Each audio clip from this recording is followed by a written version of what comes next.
Chart. Welcome. Hey, everybody. Welcome to How Ask Jackie Gordon, the public speaking answer lady, with her adjusting her camera at the last second. Very unprofessional. I'm Jackie Gordon, your host, and I don't know, I think this is like the 7th episode of Ask Jackie Gordon, the public speaking answer lady, and I'm so glad you're here. Who's here? That's what I'd like to know. Who's here watching? I'm going to turn on the chat. So how this works is, there we go. Whoops, there it goes. Is I'm going to present for the next hour. I'm going to be here for the next hour, and I'm here to answer any questions you might have about, hi, Anastasia, about public speaking or engaging your audience or pitching. Hey, Gustavo, how are you? It's nice to see. It's nice for you to be able to see me on this screen as opposed to the copy blogger screen, but it's good to see you here in my house. So what's going to happen today is I'm here to answer any questions anybody might have about public speaking or anything about engaging your audience. And today we're going to have, I like to have a theme in case I don't get any questions, of how to pitch in 2 minutes. So when I was earlier this week, I was on another call with another group, and somebody, I think it was Floor, mentioned how talking about pitching. Thank you, Red. And I thought, oh, well, that would be cool for me to, because I'd actually written a post last week about pitching that I forgot to post last week. So I went in and I found the post that Gustavo, you commented on the post today on LinkedIn. That was a quick overview of how to pitch in 2 minutes. And so today I thought I would talk about that, unless you have any questions that you want to ask about public speaking. So if you do, you can chime in anytime during the chat. It's interesting that today I can actually see your names, people coming from LinkedIn, because sometimes it just says LinkedIn user. So I don't know what happened. Maybe something changed in the world of LinkedIn, but I'm excited to actually be able to see who's out there. So welcome people who are visiting from Facebook, YouTube, wherever you're from. If you have any questions about public speaking, or you have any questions about what I'm going to talk about today, which is how to pitch in 2 minutes, feel free to just send them in the chat and I will do my best to answer them. Now, I am using Restream for anybody who's curious about how I can do this and how I can stream over several channels at once. So this is going on over YouTube, Facebook, my personal Facebook, and LinkedIn. I tried to get Twitter on today, but it wasn't working. It wasn't working, folks. So anybody have any questions? If not, I'm just going to go right. How do you craft an anchor statement? What do you mean by an anchor statement? An anchor statement, to grab my what do you mean by an anchor statement? I've never heard that term. So let me know what you mean by that in the chat, and I will be happy to see if I can answer.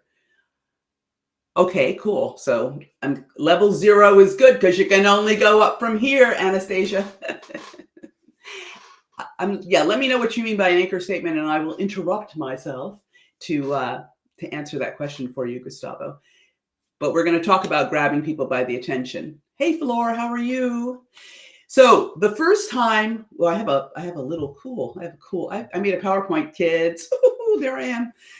How to pitch in 2 minutes. Luckily, I already had that partially made today. So this has been for those of you who are just coming on for the first time, this is a kind of building the plane while you're in the air live stream. I started about 7 weeks ago, and every week I get better at it.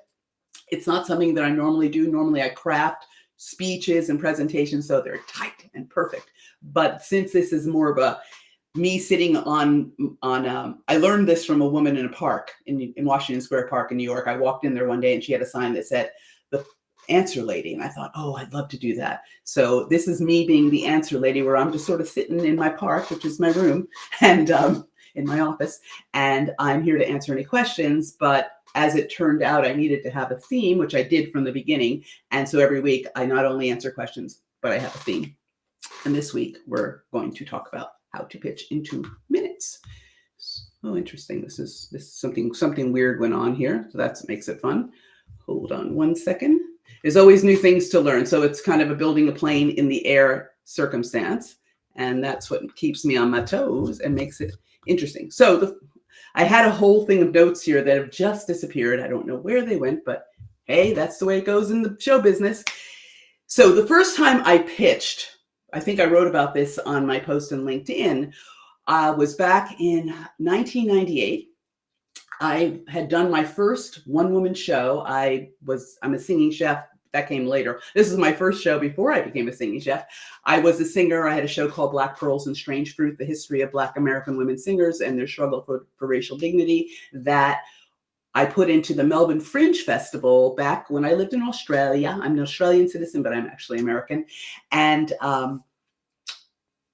it won Best Show out of 500 shows in the Fringe Festival. Woohoo! And the prize was to go into the Melbourne International Festival of the Arts with some of the biggest acts in the world. So I went from being like nobody to being somebody. So that was exciting. But the first show happened in October 1998, and the second show was going to happen in October 1999. And I had gotten all this press coverage. I've been on television, I radio. I did so much publicity that I thought, oh my God, I got to do something to keep my name in the lights between the shows. And I was a year apart. So I decided I've always been in the food business. So what I would do is I would create a dinner show. And I came up with this idea that for a show called The Fried Chicken Theory, according to Jackie Gordon. And in my slideshow, I do believe I've even put a slide about it. Now I'll see if I can figure out how to make these slides move. Whoop. No, that didn't work. Oh, there it is. My first pitch, but that's not the view I wanted. That's not the view I wanted. I wanted this view. So why can't I make it go like that? Oh, there it is. My first pitch. The Fried Chicken Theory, according to Jackie Gordon, which was my dinner show where the dinner was as good as the show because I cooked the food and performed singing and had other acts in it as well. So, but I needed money. So I decided I would pitch Tabasco. In this picture that you see on the screen, in the original picture for the show, I'm actually holding a bottle of Tabasco sauce in my other hand. But this was one of the later productions of the show. And the reason I'm not holding the Tabasco sauce anymore, because this version, Tabasco didn't give me any money, so they didn't get to be in my hand. But I think if you look really closely in the picture, you can see that there's a bottle of Tabasco sauce on the table. So we gave them a little prop, so we didn't get them a feature because they didn't pay. But the first time I put on this show, I called them. I somehow figured, they were launching a new product in Australia. They had their line of hot sauces. They had their traditional Tabasco sauce, but they also had a new product, which was like jalapeno, chipotle, and I think another sort of chili sauce. And I thought, oh, wouldn't it be a great idea? Because what goes better with fried chicken than hot sauce? They should sponsor my show. So I was just like, I think you should sponsor my show. And I must have written them a letter and got on the phone with them. And within like minutes, they said, how much money do you want? And I was like, I had no idea what to say. So I just said, $3,000. And they were like, is that for Sydney and Melbourne? And I was like, yeah, $3,000 for each place. And I had really no idea what I was doing, what I wanted. I had no idea. That is not how you do it, folks. Oh, someone else is talking. Oh, other people. I lost my chat overlay for a second. Hold on. Oh, there it goes. Hey, there we go. Okay, hi, I can see you again. So that was not how to do it, my friends. And as the years progressed and I put on more shows and I did more events and had to raise money, I got better. I got better at pitching. So I'm going to see if I can move this slide along. I don't know how it moves along. Why isn't it? Oh, there it is. There's the thing. Oh, I talked to the people at Restream the other day. I was like, okay. So, whoops, I moved it too fast, kids. So over the years, I pitched to sell sponsorships like I did the first time on my show, and I did other events and other shows. I would pitch to find partners, to do collaborations for shows and events. I've done a lot of different things. I would pitch to sell products and tickets to my show. You know, when you were always selling. I would do it to fill workshops. Sometimes I did an event called Pie Party Potluck Live, which was live, where we all got together and ate pies, and it was all I did miss out on a lot of money, Anastasia. but I had an answer and I got some money, so you have to learn, you have to take your licks. Oh, there is a delay between us sending them. Yeah, okay. Thank you. I'm looking at them now because somehow I did something and made them disappear. But we're always selling, and the way you sell from the stage or from your videos or one-on-one is to pitch. And that is something that I guess I taught myself, and I tried to lose less money, Anastasia, in the long run. And I did pretty good. Now see, it's going back. See, it's doing weird things, folks. I apologize for this glitch in the service. There we go. And whoops. Okay. So you pitch because you want to sell or you want to influence your audience. I've been working on my first course, or it might be a series of courses now because we've changed our mind, called How to Make More Money as a Public Speaker by Being Entertaining. And when I was developing the course, I looked into any reason that a person would be on stage. Why would you be on stage? What do you want as a public speaker? And when I say public speaker, I'm not just talking about someone who's like an Anthony Robbins who gets up and gives a speech, or Simon Sinek who gets up and gives a speech, or a TED Talk. I'm talking about every person who sells a product or tries to attract an audience, whether they're doing it online, whether they're doing it in person, whether they're doing it by TikTok videos or Facebook Reels or Instagram stories. It's all selling. I have not figured out anyone who gets up to speak in front of any sort of audience that doesn't want something, sales or influence. So we pitch because we want to sell or influence our audience. I'm going to do this properly this time. I click. Okay, it's this click. Now, did it go to the next slide? So, a well-crafted pitch. You want to write a good pitch because you want to make a strong first impression. You want to give your person that you're pitching to a very clear and concise message about what it is you're selling. You want to tell them stories that are going to compel them to buy what you're selling or influence them in some way. And the thing that people don't think about when they're pitching, and I always think about, is that whenever you're speaking in front of an audience, it's always an opportunity. You could be there because you're hungry and you want to sell something. But when you're sitting in front of an audience like I'm sitting right now, you can build relationships with people. So you have to look at like the wider picture, not the narrow, I got to make the sale. But you're building relationships. You're making connections that build relationships. So maybe you pitch, and the person you're pitching to, or the people that you're pitching to, some of them buy and some of them don't buy. But each person that's in your audience, whether they're in front of you on a live stage or they're sitting and watching you on a YouTube video, their connections are valuable. So you want to not look at a skinny picture. You want to look at a wide picture and think, I'm going to pitch. I want to do a really good pitch so that I can build a relationship. So some of the people that are watching here were from the Copy Blogger group, and I went in there and had a chat with them, we have our accountability group, and we talked, and I made a connection with them, and now they're here today. So these connections, these relationships are valuable. You don't never know what's going to come of them. So you want to make sure that when you're pitching, you're thinking in a wide way as opposed to a narrow way.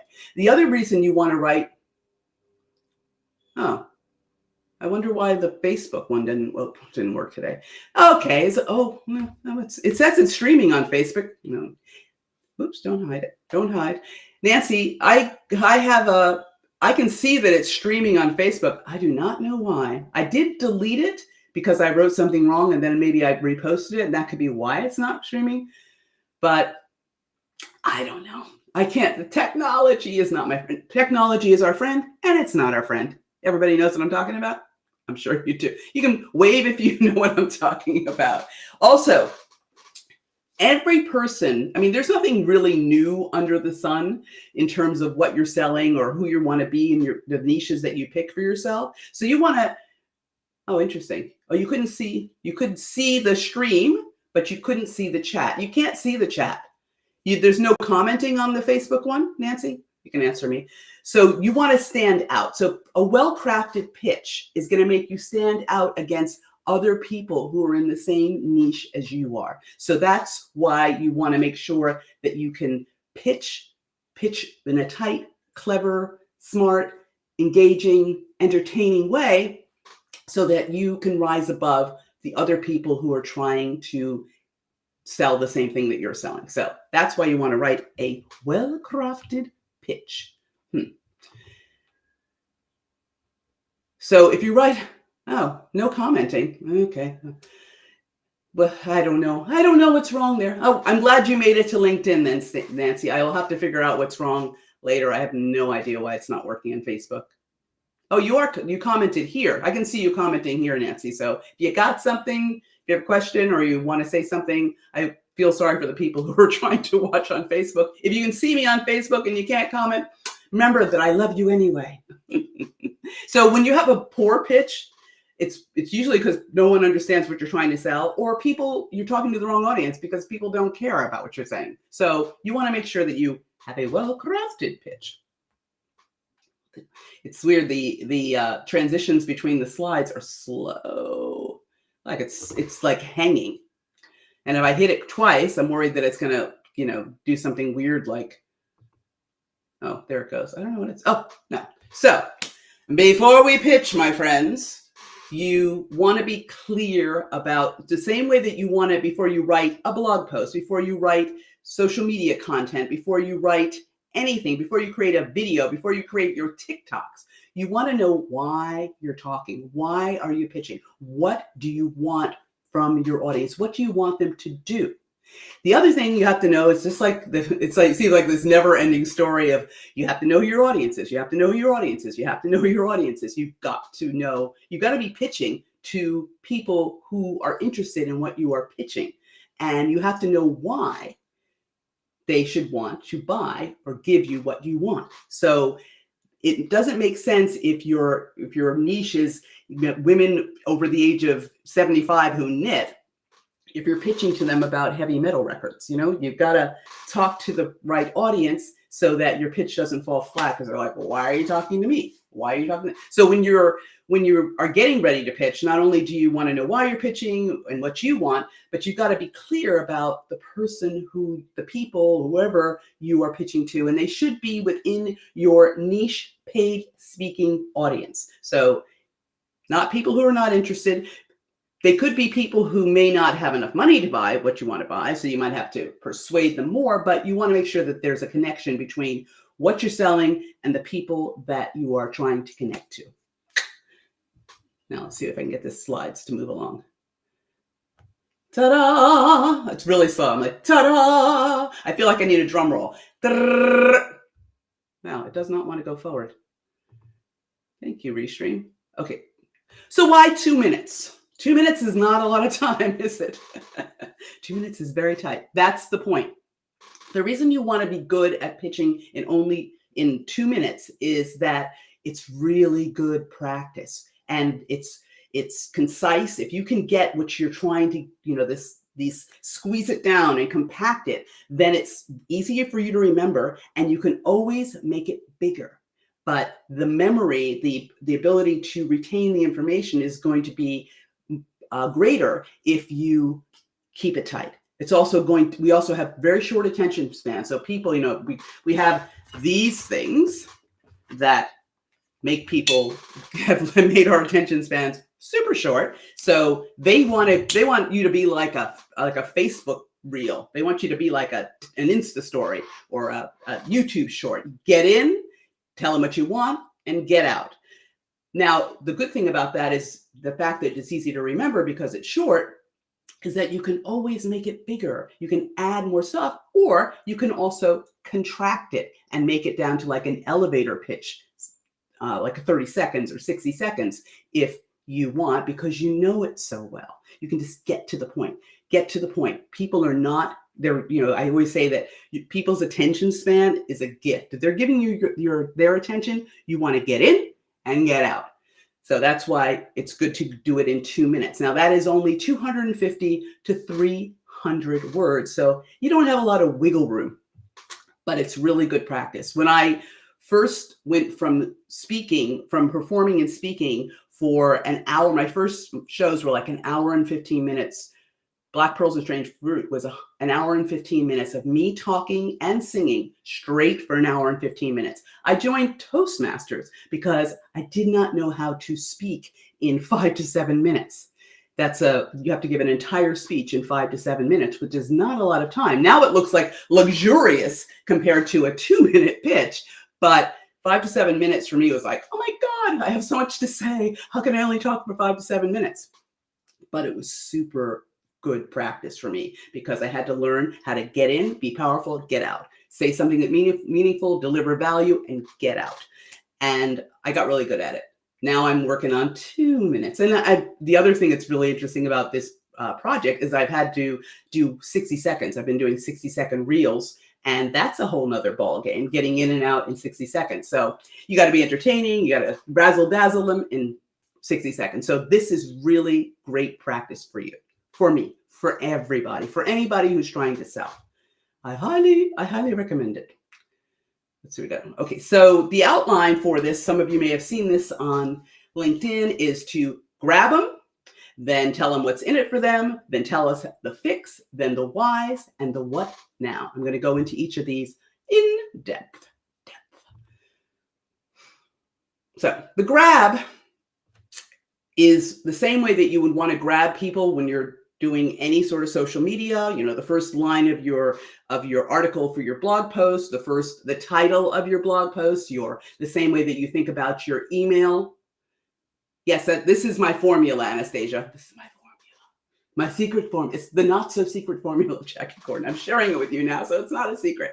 This is my formula. So the same way that you want to grab people's attention whenever you're standing in front of them, even in a networking event.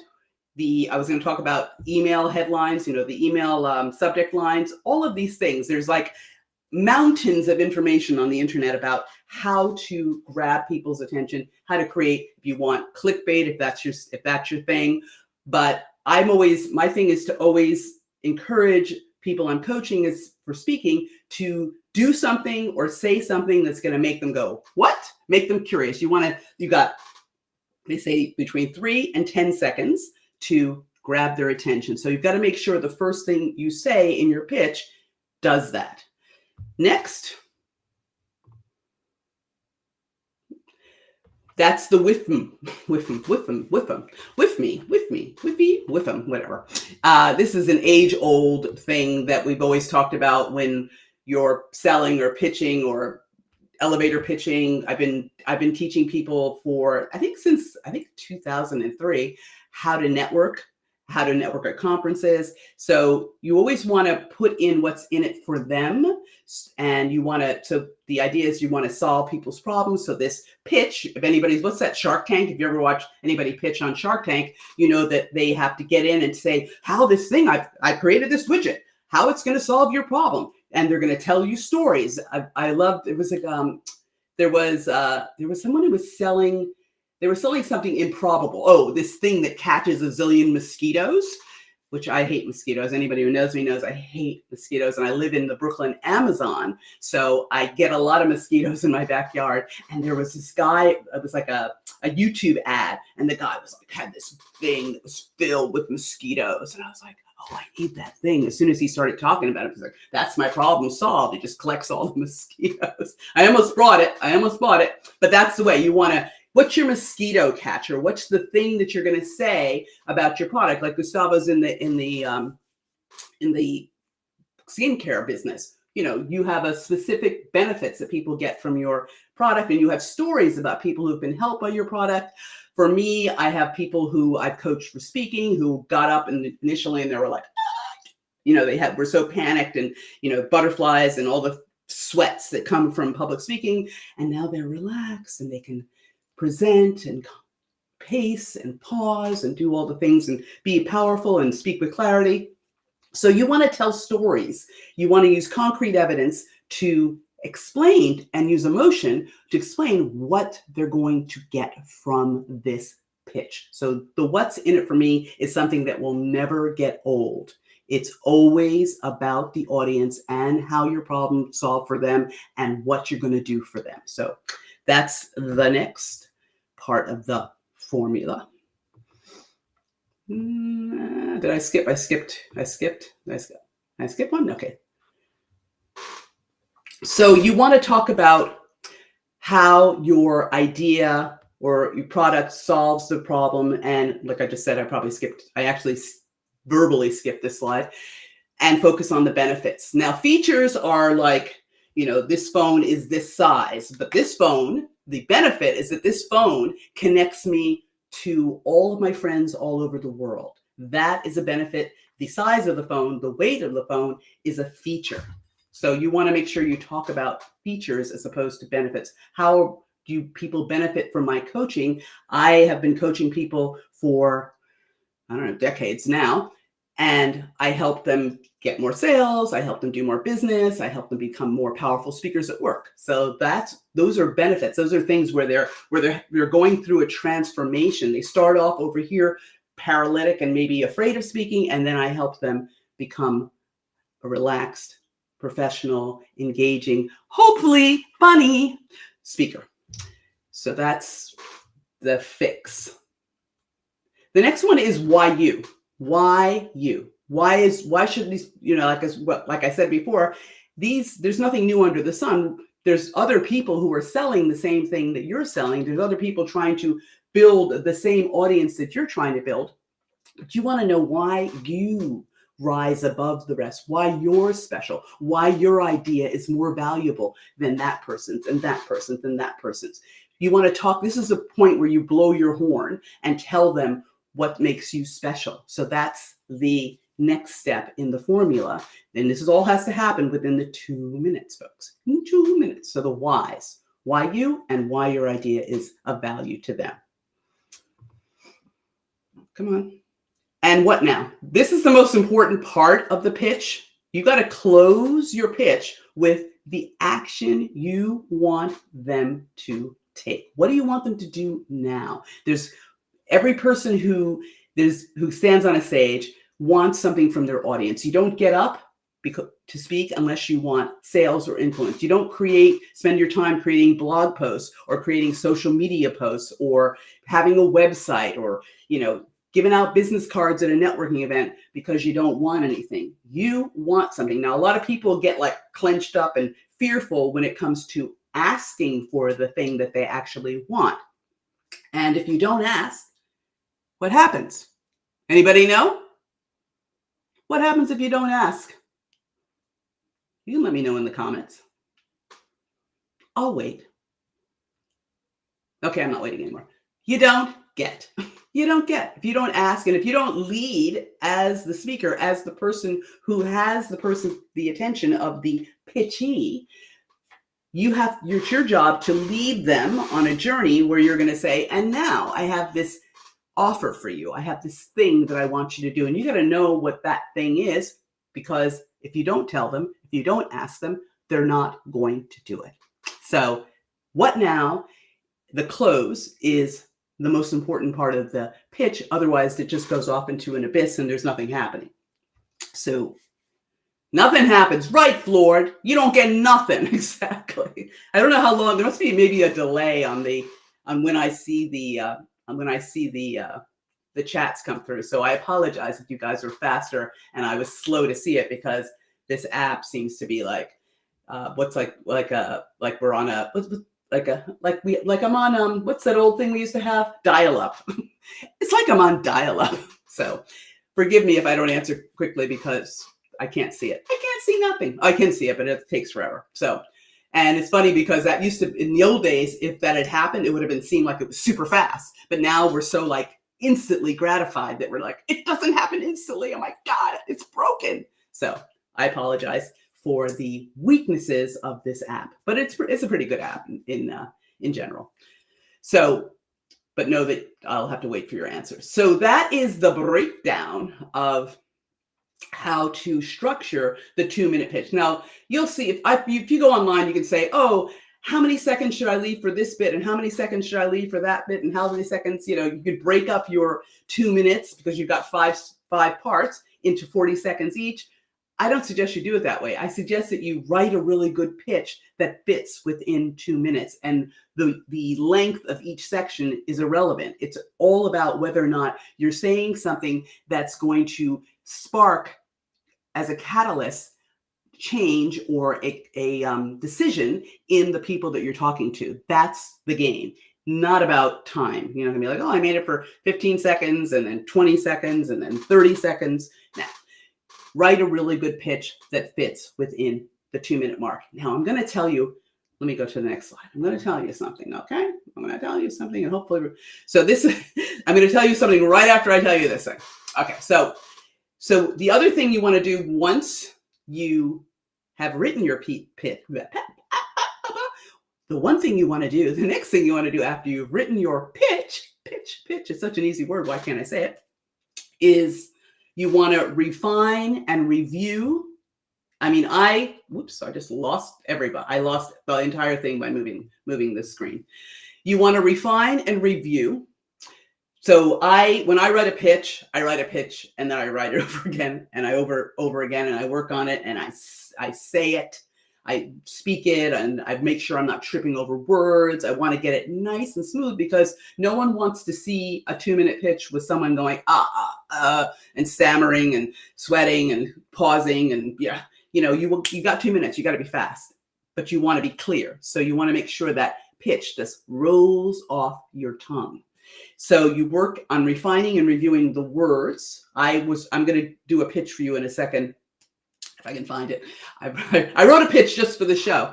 Actually, 2 of us wrote a pitch. I wrote a pitch and AI wrote a pitch. But so you're going to see, I'm going to do both of them. I'm going to read both pitches.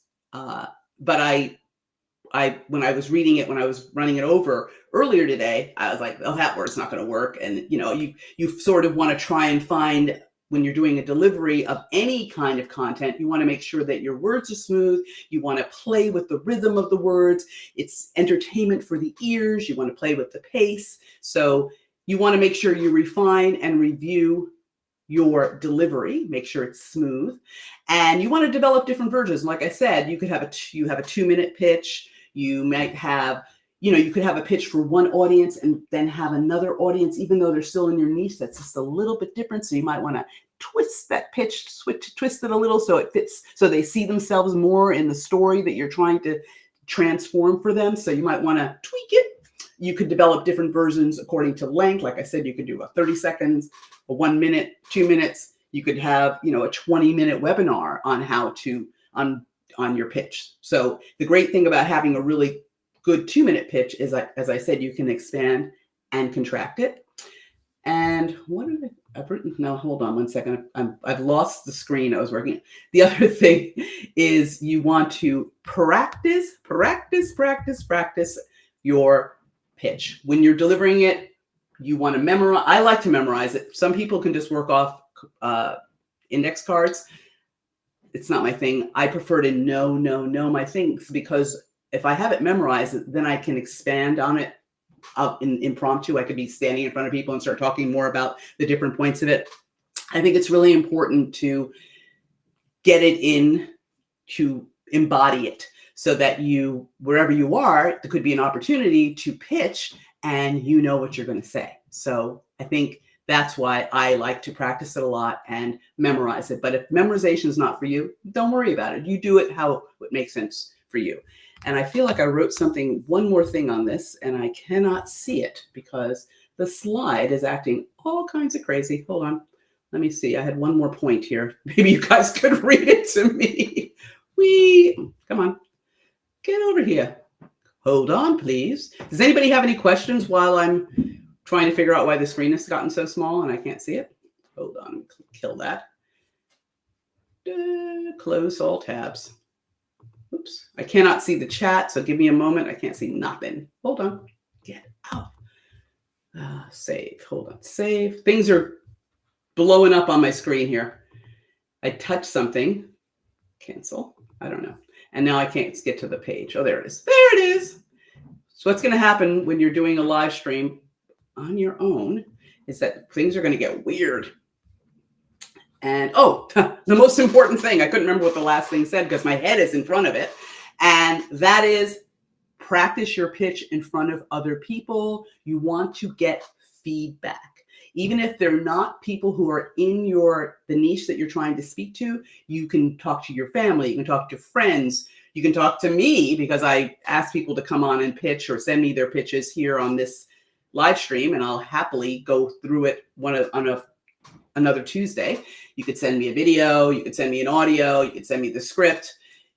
So get feedback. You want to put it in front of other people. There's groups you can join, like on Reddit. There's probably Facebook groups where you could ask people, here's my pitch, and what do you think? And pretend you're this person. You could ask them to pretend that they are your paid speaking niche audience. So you want to get feedback from other people about your pitch. So that is it's not over once you've written the pitch. You've got to do these other things. So do them. I encourage you to do them, and then you'll get really great at pitching. Now, give me a moment, my friends, and I asked AI. So one of my things that I like to do is ask AI to do stuff for me. I'm not an anti-AI person. I don't believe that you should use AI to write your blog posts, but I do believe that it can be valuable in certain circumstances. And like this circumstance is how to understand maybe how not to do things. So you can ask, hey, AI, write me a pitch, write a pitch. And I can't remember what the prompt was. I said, write a 2-minute pitch where I'm encouraging people who speak to sell things to send me a link to their speech, their video, their audio, their slideshow, so that I can review and give them feedback on this live stream. So I have a submission form and people can do that. So I asked AI to do it, and then I wrote a pitch. So let's listen to what AI said. I should do it in an AI voice, shouldn't I? I'm going to have to read this because I didn't memorize what AI said. So what AI says, are you in sales looking to refine your pitch to close more deals? Whether you're selling products, services, or ideas, your presentation skills are crucial to your success. How confident are you that your message is hitting the mark every time? That's where I come in.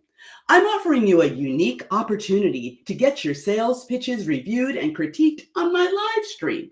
Imagine getting real-time feedback from someone with a keen eye for effective communication, and not just any feedback, but insights designed to help you connect with your audience, engage them, and ultimately close more sales. Here's how it works. Send me a link to your sales pitch, whether it's a video, audio recording, live slideshow, or any other format you use. On my live stream, I'll review your material live, providing you with immediate, actionable feedback. You'll get to see what works well and what could be improved, helping you to refine your pitch and boost your confidence. Why should you participate? First, it's an excellent way to get a fresh perspective on your sales technique. Second, you'll benefit from not only my expertise, but also from the collective input of the live stream audience and other sales professionals who know what it takes to succeed. Plus, sharing your pitch in this open forum, you're contributing to a community of like-minded individuals, all striving to get better. Imagine the value of this feedback loop: practical tips on improving your delivery, insights in engaging your audience, strategies for making your pitch more persuasive. Whether you're a seasoned sales professional or new to the game, this is your chance to hone your skills and take your sales pitches to the next level. Don't miss out on this opportunity to enhance your sales technique and drive your success. Send me your links and join the live stream for a dynamic and interactive feedback session. Let's make sure your next pitch is your best pitch. Thank you for your time, and I look forward to helping you achieve sales excellence. Sorry, I did that in a kind of hokey way. What do we think about the AI version of that, of how to pitch? I thought it was kind of funny. I mean, it certainly wasn't terrible, but I think that personally, I don't use AI to write things, but I do use AI to get ideas. And that's where I think it really excels and really helps you learn how to, sorry, I'm just trying to find the one I wrote underneath all of these things. Somewhere in here. Okay, here we go. I think AI is really good for giving you outlines. It's great for giving you more ideas. Sometimes I'll write something that I think I'll come up with a list of reasons why it would work. And then I use AI to say, I came up with these reasons, but can you kind of find another reason or another point that I missed? So I think that's I think it's really good for that. I don't think it's a great writer. I don't know that I love the pitch that it wrote. I'm trying to find the pitch I wrote. That would be helpful. I have so many things open on the screen. I'm like, and I can't even make this one go away. Save. Go away. Oh my God. Cancel. It doesn't want to go away. Hold on. I'm going to slide it over there. It is just in the way. I wrote how to pitch. Okay. So here's the pitch. Couldn't even, whoops, there you go. No, I've lost everything, but I'm going to do my pitch and then I'll come back to find you guys because you're lost somewhere on my screen. I'm just going to slide this over slightly so I can see what I'm doing. Okay. Are you trying to, oh wait, somebody else, I see that you guys are commenting. AI is great for writing it. Yes. It was, it was not very human, was it? It was very, was it a little too enthusiastic? Well, maybe that was my delivery. I could have read it drier. I mean, I was giving it a voice. I'm sure that if the AI read it, it would sound more like this and it would sound less interesting, but I tried to give it some vocal variety because it's got to compete against what I do, and I certainly like to use vocal variety, so I had to give it a little bit of a little oomph. Okay, are you trying to speak to promote or sell a product or yourself? There are a zillion public speaking courses and public speaking tips all over the internet, but how do you know if you're doing it right if you're practicing alone in your mirror and the only audience is Tippy, your schnauzer? Help is here. You can pick my brain. No, not like a zombie. Every Tuesday at 6 o'clock, I host a weekly live stream, Ask Jackie Gordon, the public speaking answer lady, that airs on LinkedIn, YouTube, Facebook, and X sometimes. Do you want to add some oomph to an upcoming presentation? Make your sponsorship pitch more persuasive? Maybe make your marketing videos and stories give it a little bit more ha, ha, ha, ha, ha. Whatever you need, I'm here for you. You can get answers to your public speaking questions or feedback on your speeches, pitches, videos, slideshows, delivery, storytelling, etc. Submission required. Plus, every stream has a theme, and I share pro tips and techniques for people who rely on speaking to sell. Now, I was a shy kid. From hiding my face in my mother's skirt because I didn't want to meet people, to crying in the hallway on the first day of school because I didn't want to meet new kids. I learned how to handle my stage fright and fear of public speaking so well that I became an international award-winning singer and performer and producer and speaker. Now, I've been coaching entrepreneurs and speakers since 2003. I owe my success to the people who mentored and believed in me, and I'm paying it forward with my weekly live stream. So send me what you're working on. I'll review your material live and give you immediate, actionable feedback. We'll see what you do well and what could be improved. You have to take the first step by reaching out to me to get the link to my submission form. Drop me a private message while you're watching, and I'll send you the submission form. In honor of Independence Day, I'm making a special offer. For the first 5 people who send me materials to review live on my show, I'll throw in a half an hour of free private coaching afterwards to make sure what I talked about on the live stream sinks in. So take the next step. Hit me up. Thank you. And that's how I would pitch. At least that's how I would pitch today. The other thing about pitching is that it changes. So I wrote that pitch today, but tomorrow I might be like, oh, this would be better if I said it this way. So pitches are not finite. They are elastic. They change. You need to shape them. You need to shape them for who you're talking to. You need to, gear them towards the right people. You need to tweak them, make them bigger, make them smaller. They're not finite. They move. They need to move and change, and you need to be flexible. Oh, great, Anastasia. Hold on one second. I'm gonna see if I can make this thing bigger again, because now you guys are so small on my screen. I can barely see you. Oh, there you all are. Hello, welcome. Did you like that call to action? Well, that's the thing. When you have your call to action, you want to create a sweet offer that is kind of irresistible.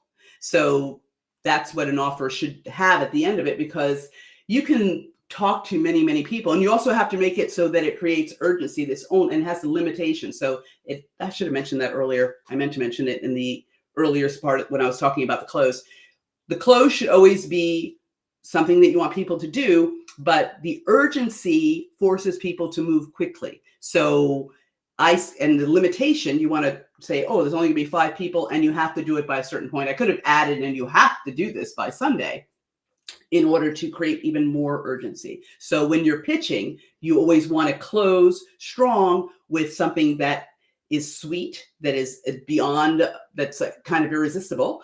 And then you also want to make sure that you add urgency to it by making it limited. So you don't want to say everybody, because then nobody moves. When people think they can't get something, that's when the thing is going to run out. And anybody who's ever been sold to by any kind of internet marketing, they're always like, the offer is going to close in an hour. The offer is going to close in 15 minutes. They're always trying to create urgency so that they can get people to move, to take the action, to take the sale, to take the meeting.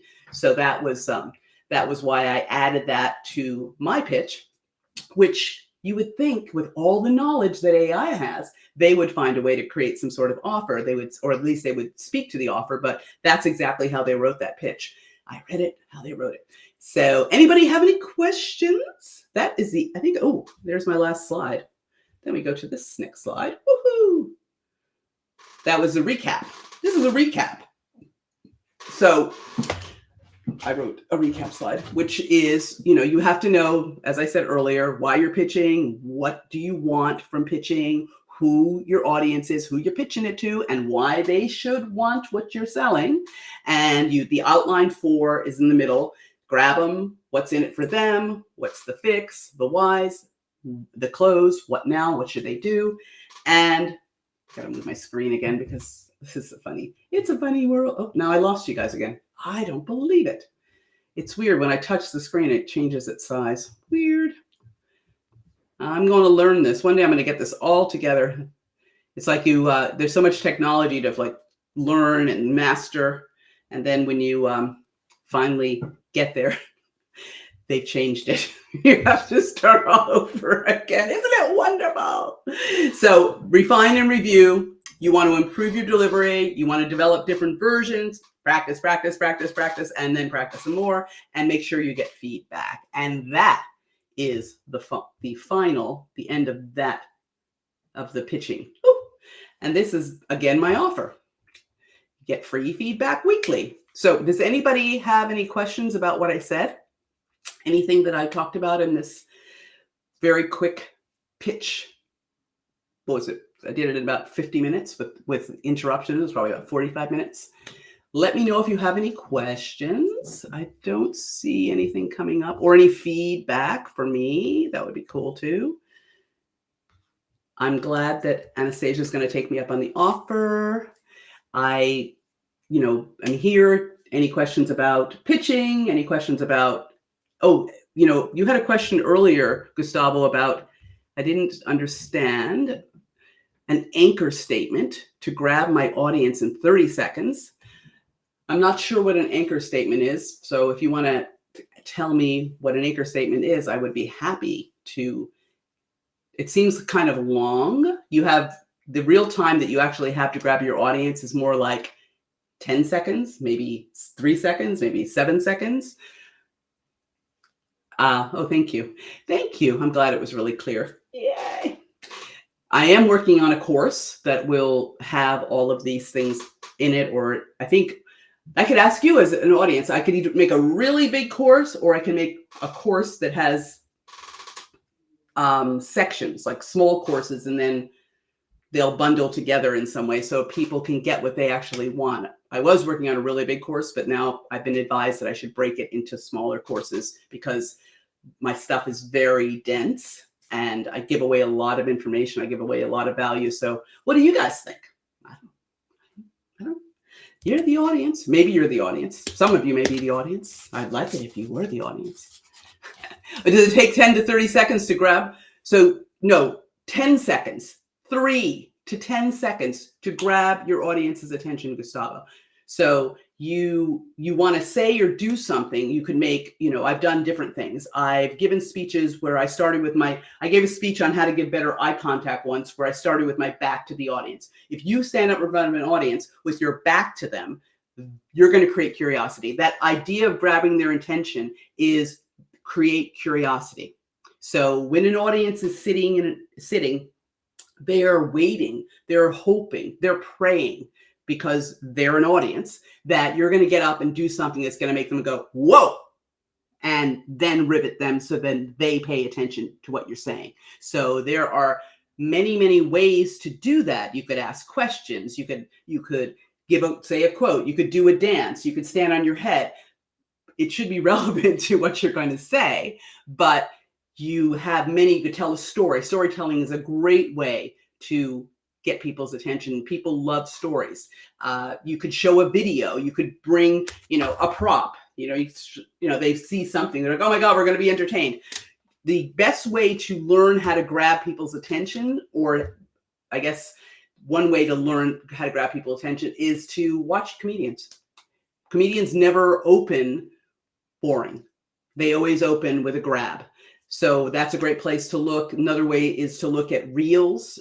They're creating curiosity, even when they're not speaking, some of them. I mean, I like food videos. Okay. I'm in the food business, so I'm always like, what are they doing with that gigantic piece of dough? Why is it black? Look how spongy is it? Or what's that man doing in China with that piece of bamboo that he's, carving for days and days? Or just whatever you start with, you've got a very short window to grab their attention, because what happens is if you come in and you are boring, they will tune out. They're not going to listen. They're probably going to be like, oh, I wonder if I can pretend that I'm listening, but I'm actually playing a game on my phone. Or they're, maybe they've got their earbuds in and they're being entertained because they're listening to a movie while they're actually supposed to be listening to you. So it's essential that the first things you say, the first thing you do, really grabs people's attention, because otherwise you could lose them. And once you lose them, you can get them back, but you're going to have to do something again that's going to make them go, whoa, whoop, I'm missing something, or make them laugh. Do something that's going to pull them in and hold them. And when you're presenting for, a 5 to 7 minute speech, that's a very short speech, but I know that I have to grab them, and I also have to take them on a sort of emotional journey. So I grab them with one thing that has their emotion. I've heard you speak. Your accent doesn't seem that thick to me. Yes, I don't know. Do you feel like people don't understand you, Gustavo, when you're speaking? You seem to speak pretty clearly to me when I've listened to you talk on those other calls. You can answer me in your own time. But what I was saying was that you not only have to grab people by the attention, you got to hold their attention. And the way you do that is to take them on a kind of emotional journey during your presentation, where you intentionally make them feel certain things as you're talking to them, certain words. Well, there are ways to practice certain words. And one of the things, I coach a lot of people who are English as a second language. And one of the things that I suggest to them when there are certain words that they trip on or that cause them problems is to have someone record what they're going to say who speaks English fluently, and then model those people. So listen to how they say it, and listen and repeat it the way that they say it. So that's one of the tips that I have for English as a second language. So that was a great question, though, because a lot of people struggle with that, or they think that's a problem. I had a boyfriend who, when I lived in Australia, who was French, and he put his French accent on more because he thought it intrigued the audience more. So you could see your accent as something that holds you back, or you can see it as a gift as well. So that's another thing. So you don't have to frame it as something that's not working for you. You could frame it as something that is. Does that make sense? Any other questions from the audience? Any other comments? Anything I can help you with? What is everyone having for dinner? I mean, I don't know where everybody is, but I'm on the East Coast, and it's I have 4 more minutes until this show is over for this week. But I don't know. Yeah, see that. I'm glad that you thought that point was helpful, Gustavo, because yeah, I've coached amazing speakers who for English is a second language. I mean, they blow me away. They come here from China. I can't even believe how well they speak. And even though it's not perfect, the other thing about when you're speaking is that the message is more important than anything. Getting the message right is trumps everything else. So if the message matches the audience and it's something that they want to hear and it's valuable to them, even if you screw up everything and you still, you could be shaking like a leaf and sweating and palpitating or tripping over your words or breaking sentences in half. But if the message is powerful and the message is going to help them change their life and transform them, then it can trump all of that. Even nerves don't matter. Accents don't matter if the message is powerful. So that's something that, and of course, we want to be smooth. We want to be clear. We want to speak well. I'm not suggesting that you don't strive to achieve to be a better speaker. I'm just saying that if you have a message that's powerful, you can deliver it anyway. And the audience, if they think it's valuable, will be grateful for it. So, and the other thing you also remember is that the audience doesn't want to be where you are. Most people sitting in the audience are afraid of speaking. The 70% of the population have a fear of presenting. Some people are afraid to present live. Some people are afraid to present on video or vice versa. I mean, most people are afraid to present live in front of a live audience. But they want you to win.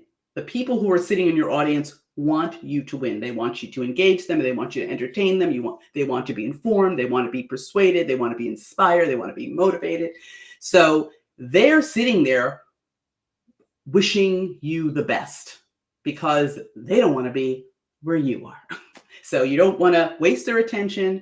You want to deliver valuable information to them with clarity and humor, entertainment. That's my whole thing is really helping people be powerful and entertaining together, because being powerful and saying nothing is not good. Being entertaining and saying nothing can be good if you're maybe in the entertainment business, maybe you're a comedian. But if you can put the value and the entertainment in the same drink, then the audience is going to love you. Oh, I've got 1 more minute. Who wants to say goodbye to me? I'm so glad we had this time together. A little Carol Burnett to ride us off into the sunset. If anybody, I can't even talk. See, even I trip my words. It's very hot in here. It's hot in here. I'm in New York and it's a heat wave. If you have any other questions, squeeze them in because I got 1 more minute until actually, it says I've got 2 more minutes according to the length of this little timer on here because I must have started it a little bit later. So I've got 2 minutes if anybody has any questions for me. Oh, thank you, Nancy, for coming by. I'm going to figure out what's going on with Facebook. Thank you, Gustavo. I'm so glad I could be helpful. Thank you, Floor. I'm really glad that you guys were able to come. I really appreciate you coming, and come next week. I'm here, folks. I'm here every week. Don't forget to tip the waitress. And with that, even though I got another minute and 30 seconds left, I'm going to end the live stream on time at 7 o'clock. If I can figure out how to make it stop. Bye, everybody. Have a great